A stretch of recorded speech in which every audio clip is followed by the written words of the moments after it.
Hello, good evening. Gary Edward Gettle, psychologist, psychotherapist. Today is the 11th of June 2025.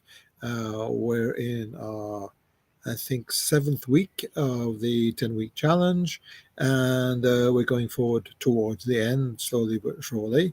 I hope that you're feeling some success. Today I want to talk about every little success is a success. It's an incredibly important discussion to have and a reflection to have. And it came from a session that I had this morning with a young lady. And it was a very important session, I find. It was an important session because she, unfortunately, is on the insurance, invalidity insurance, and she has been for a while. And she's just not capable to work. And yet she's not stupid, she's quite intelligent, but she has certain problems, problems in relationships, problems of sensitivity. And she's a relatively new patient. Well, actually, she's an old patient, but she's come back.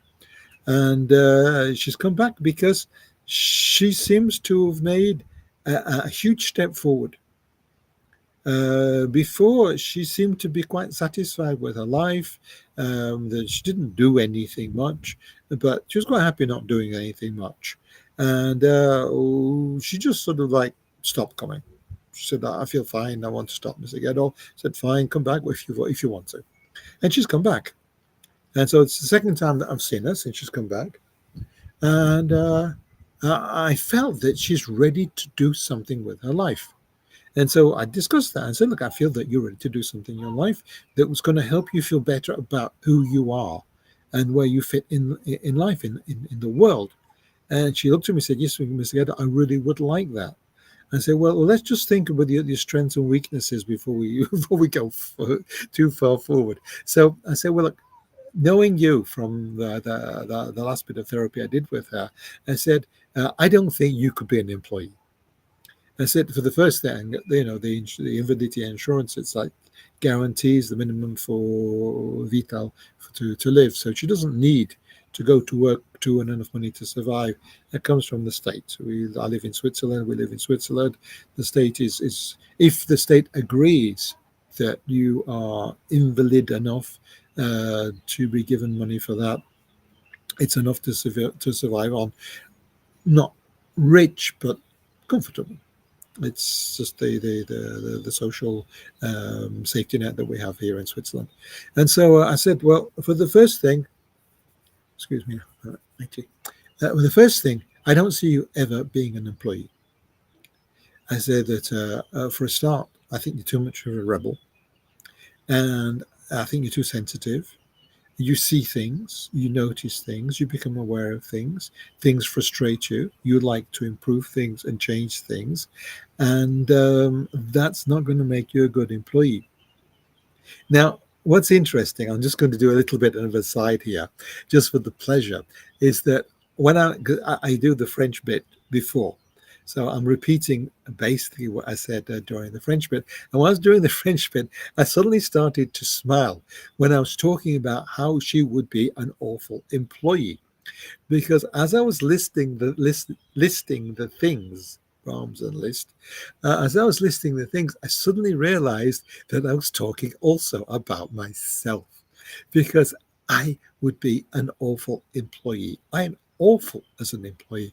Wherever I have been employed, I have created wars. Everywhere. I've always created wars. Now, I'm not saying that I've not been a good employee, because often the bosses, the big bosses, have appreciated me because I'm hardworking, I'm intelligent, I'm creative. However, I see the problems and I don't cope with the problems. See people dysfunctioning. I don't cope with them dysfunctioning. I want to sort everything out. I mean, why am I a psychologist, psychotherapist? Because I can go into people and sort them out. Now, of course, it's therapy.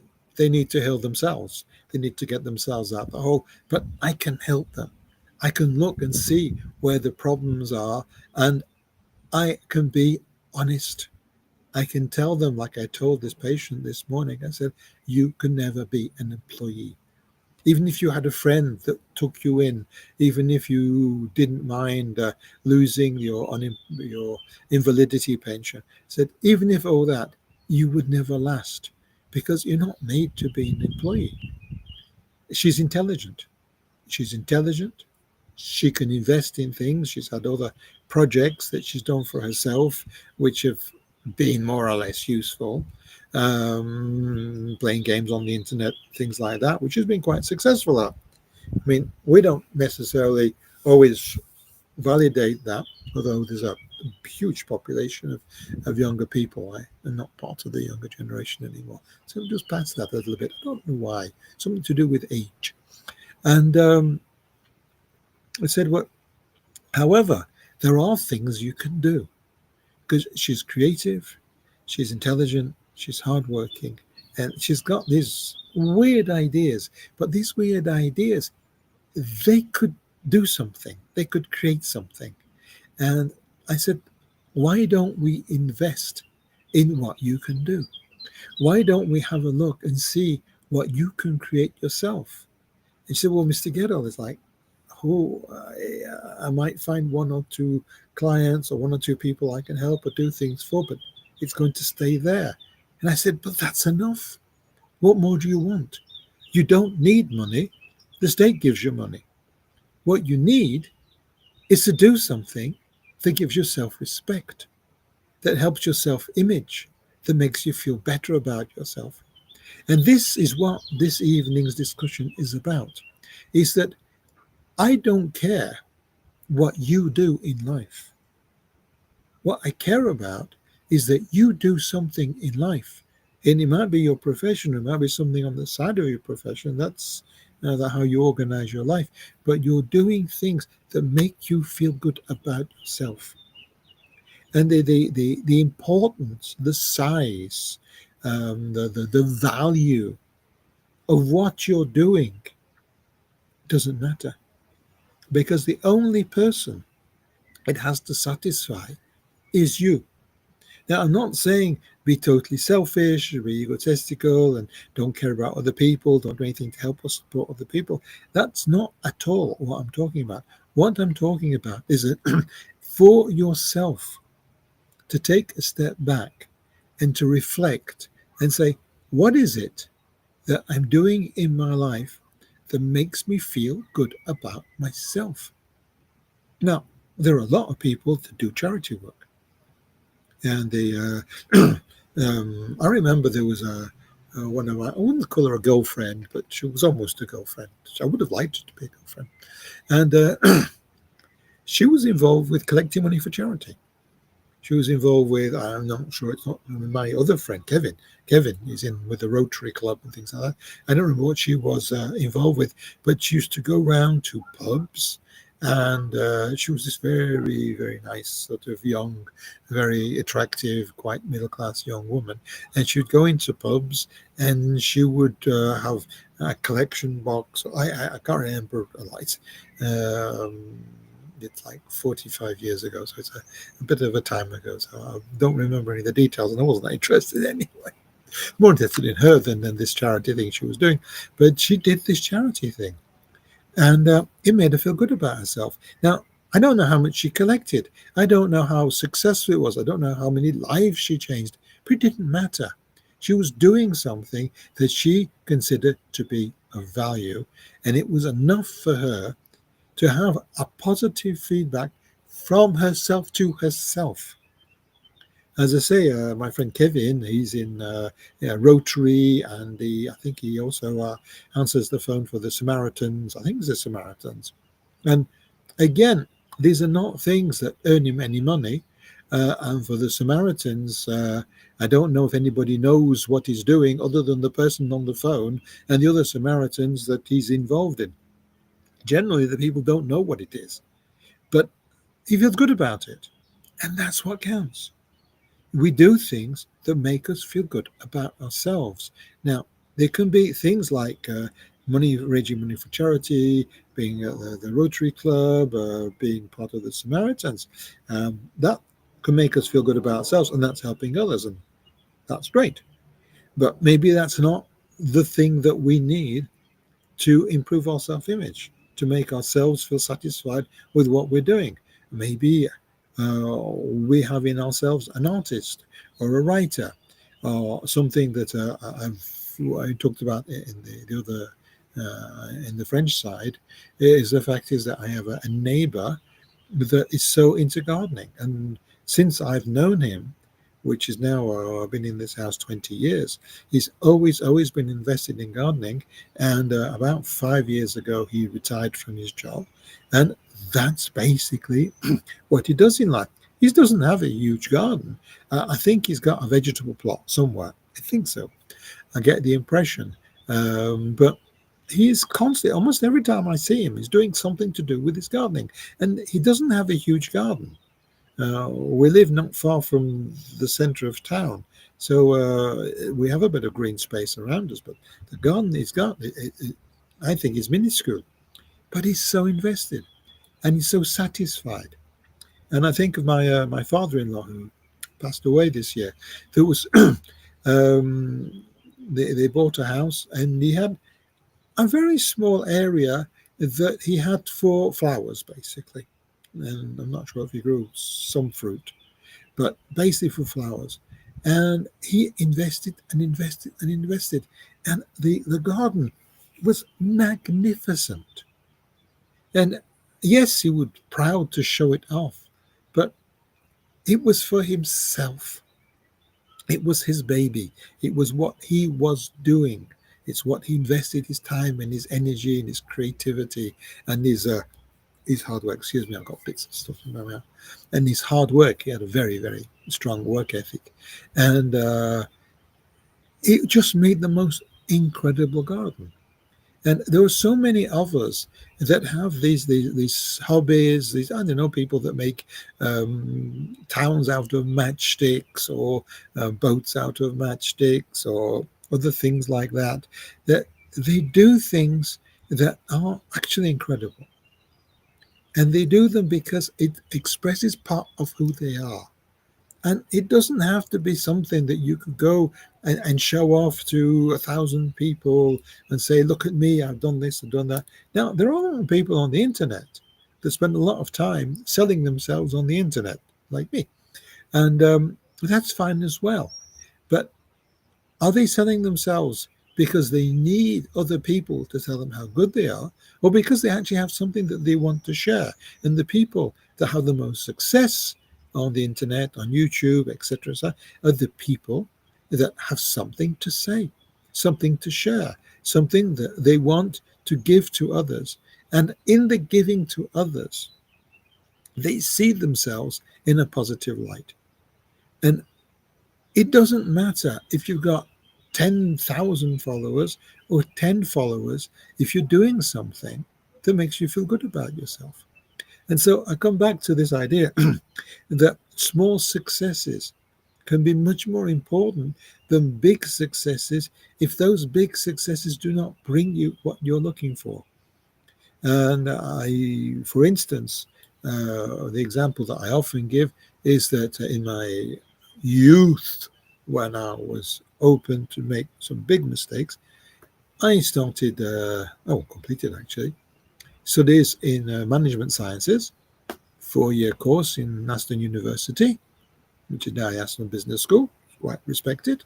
4 years there, thick sandwich, 2-year studies, 1 year outside having experiences, which I won't tell you about at the moment because it's long and it's complicated, although it is amusing. And then one last year to do my finals and get my degree. Got my degree. It was fine. Invested on that. I thought that would be something that would be good for me and would I'd get some feedback, positive feedback from my father. My father was not at all interested in academia or bachelor's degrees or anything. Just for him, it was of no interest or no importance, just get to work. But I succeeded. I had a big success. I had a bachelor's degree. But it didn't bring me anything. It didn't bring me anything because it wasn't who I was. It wasn't what I needed to succeed in. I succeeded more in my year out because I kept failing and succeeding after I'd failed to create something that was new and different and a bit shocking and surprising. That was more interesting. So we can have these big successes that we think will bring us satisfaction, that will give us kudos, that will bring us wealth and happiness and all these other things. And sometimes they do. I'm not saying it's not worth to invest in university. That's why I'm a psychologist, psychotherapist, because I went back to university and I got another bachelor's and I got a master's and I got title of psychotherapist and all sorts of good shit. Yeah, I got it all. But the difference is that fundamentally, helping people, getting involved in their lives, talking to them, because I love talking, you might have guessed that. That is what is important for me. So I could possibly, theoretically, when I had my management degree, had gone into business. It's perfect passport, entry card. You enter at a medium level quite quickly. You go up a few steps because you've already got this honors degree, and you get involved in industry. And in 20, 30 years, which is what I would have done, 40 years, yeah. In the 40 years that I could have worked in industry, I could have ended up very, very high up in very prestigious positions and with a very, very nice retirement fund now, which I don't have. And that would have been great. And I think I would have jumped off a bridge or something well before that because I would have been so unhappy. Although, honestly, I more likely would have been sacked after about 3 months because I am pretty unemployable. As I say that with my patient, I was saying how she is unemployable. I'm unemployable. Wherever I've gone, I've been in battles, I've been in fights, usually with my direct management, my direct bosses or my colleagues, because I don't agree with the way they do things. I don't agree with the way people organize things, because I have a certain amount of experience as from very young working in shops and businesses and things like that. So I got an idea how things are supposed to be. And I've had this management degree, which gives me some ideas other than that. And so wherever I go, it's like, oh, this doesn't make sense, or this is not reasonable. And if we did it this way, it would be better. And the people that their job is to create a structure, I won't stay in the structure. I'm too much of a rebel. Now, I usually get on with the upper management because they can see that I know what I'm talking about. But the people that I'm supposed to be dealing with, it's a disaster. So when I say that this woman was unemployable, I was also somewhere saying that I'm also unemployable. And as a therapist, basically, you have your own small domain. And as long as you can succeed to not destroy your patients and do a little bit of administration and some reports, my reports are awful. I'm awful at doing reports. But I enjoy what I do. I enjoy my days. I enjoy my interactions. I enjoy my small successes because with patients, you don't get many big successes. All you look for is a continuation of small successes. And that is what you should be looking at for yourself. You should be saying, am I in a process of small successes? Because small successes build on themselves, they build on each other. If you can say, what am I going to do in the next weeks that's going to satisfy me, that's going to be a success? Once you've reached that, then you can say, okay, what's the next thing I'm going to challenge myself for? What's the next thing I'm going to try for? The 70-day challenges, every time I start a new 70-day challenge, this is the second one. In September will be the third. In that third challenge, I'm going to start training for a marathon. Now, I hate running. I'm no good at it. I'm very slow, but I'm going to start training for a marathon. And in the spring, 30 days, I'm going to complete that training for a marathon. Now, what's 5 kilometers or 10 kilometers? I don't know. We'll see. But I'm going to start advancing. What I do at the moment, I go to the gym. I have a certain level of resistance. And my challenge is to see, can I get beyond that? Can I go up to here? Can I go up to there? But you can imagine that you're going from um, 70 kilos, or whatever it is, 20 some pounds or whatever. So when you go up a few pounds, you're not going to go, in 10-pound increments. It's not realistic. And say, hey, could I increase that? Could I do a bit more of that? And every time that I succeed to do a bit more, it says I have succeeded that. I do that a while and I go a bit further and a bit more. Every time you have a small success in life and you make that habit, then you can go further and have more successes. And the person that benefits from those successes is you, because you can start to say, I can succeed.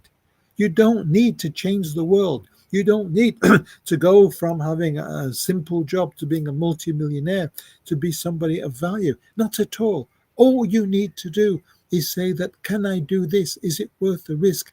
I'll try this. Something small, something doable, something that you can be optimistic, that you can realize. This is the got hair everywhere. So for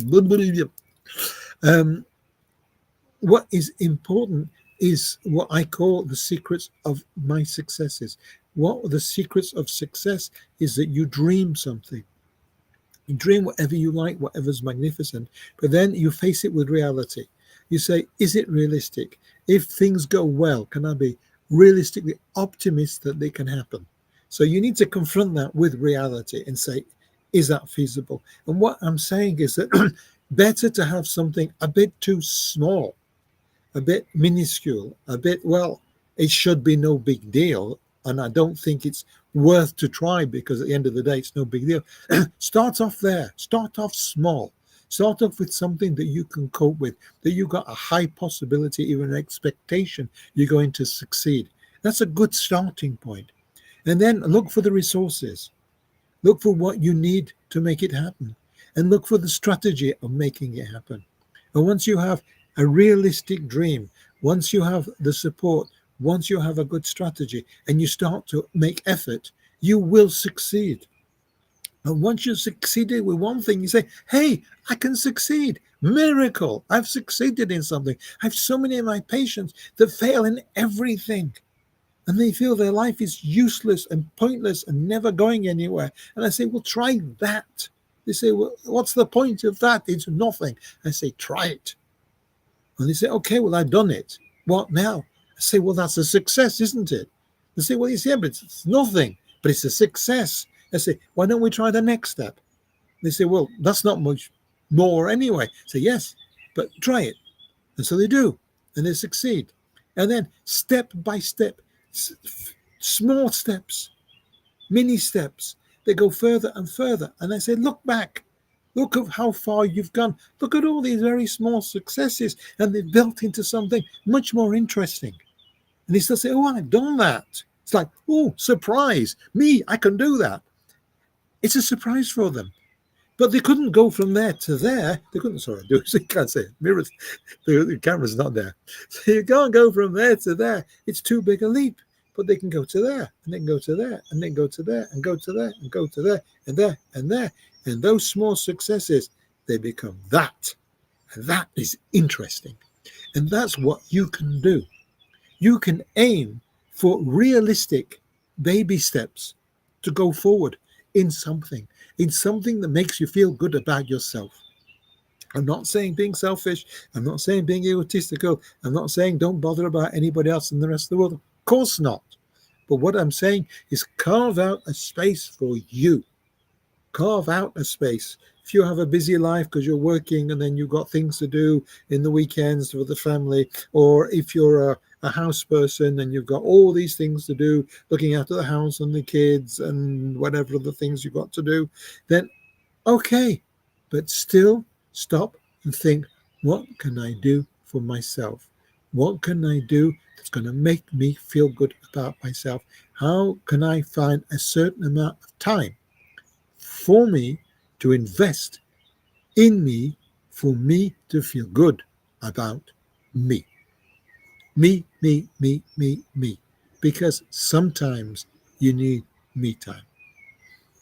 Most of the time, we look after other people and we do what we have to do. But from time to time, it's really important that you focus on what makes you feel good about yourself. And that, for me, is primordial. It's basic. I need to find ways to do something or do things that when they're done, I feel good about who I am. Now, there are a lot of people, mainly women, although there are some men, that love cleaning. When they see something clean, they feel good about themselves. They look, I've made this clean. I'm satisfied with that. It doesn't last because nothing does, but it's okay. It makes them feel good about themselves. But what about something that can be built on? Something that can increase? Something that you've done this today and tomorrow you do a bit more or you go a bit further, like training for a marathon or painting a picture, writing a book. I know people that have written a book at night because that's the only time they had. Sort of like after the kids are in bed, they've taken half an hour, not every night, but some nights, and then chapters start to appear. What they've actually done, which is I support as a teacher of writing, is they've created the story, they've structured it, they have the skeleton, and they know which chapters they're going to write, where those chapters are going to lead. It's quite interesting if you actually write a book that way, because all you're doing then is that you fill in the gaps. It sounds crazy going fill in the gaps. Like you're writing a book to be creative and have this and that and the other. But in a way, once you actually got the bones of a book, then chapter on chapter, and things sort of fill in themselves. It's an interesting process. So that's just a small aside. So think about yourself. Think about what you need. Think about small challenges, small risks that you can have small successes, because small successes are real successes. And the more of these successes you have, the more confidence you have in yourself, the bigger the new project can be and will be, and you will succeed because you learn how to succeed. Because, like everything else, success is a habit. And you have people, they have people that are very rich. So, yeah, you think I'm rich because I've had money to start off with. Leave me in town with $10, and in 10 days I'll be a millionaire again. And they can do it. They show it because they know how to become rich. They have that ability, they have that way of thinking, that way of doing things. And we learn how to succeed, just like we learn how to fail and we learn how to be helpless. We need to unlearn helplessness. Need to unlearn failure. We need to learn success.